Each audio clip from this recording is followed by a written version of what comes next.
I do not care how much they cost. But I'm gonna let Mike continue. Every conversation is not meant for everybody. Agreed. My grandfather used to tell me, man, stay out of white folks' business. And I never knew what that meant. But what it meant was mind your own business, tend to your own house, tend to your own crops.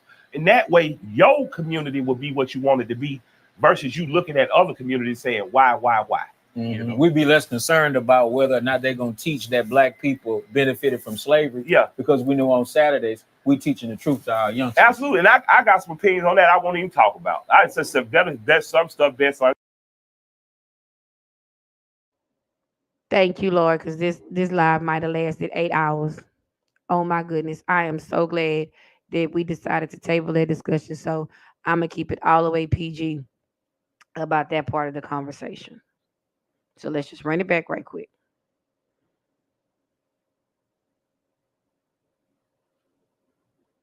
We'd be less concerned about whether or not they're going to teach that black people benefited from slavery. Yeah. Because we know on Saturdays, we're teaching the truth to our youngsters. Absolutely. And I got some opinions on that I won't even talk about. I just said that's some stuff best I say it. Okay. The fights we are having about curriculum are not just about African American students. It is also about all the other children in those classrooms who need to understand the fullness of the American story, whether that is Native, whether that is African American, whether that is even the colonial experience. We should be able to tell the whole story.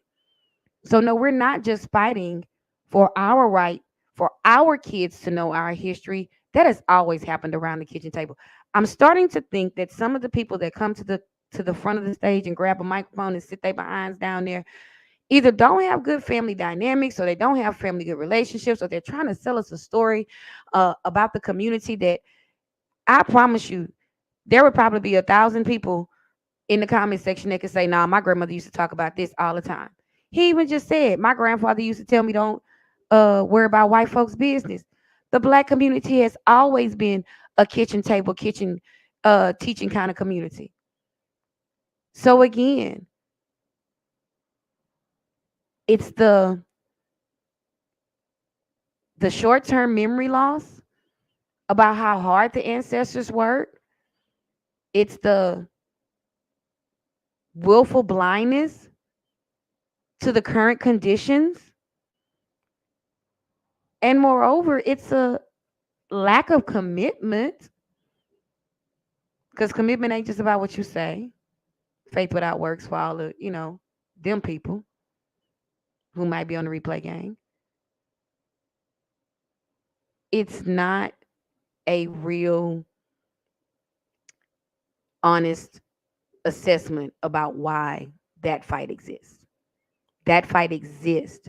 So when people go to places of power and they have the ability to make decisions about hiring, or they have decisions about where a freeway is going to go through your neighborhood and destroy your economic base, or they have the ability to sit at a bank and decide if your business will get approved or how many points are going to be on your interest. Because if they don't see you and they don't fully understand the entirety of the story of why historically there are serious deficits, serious discrepancies between the wealth achievement and the current earnings between communities, that knowledge isn't just for our kids. That knowledge belongs to everybody.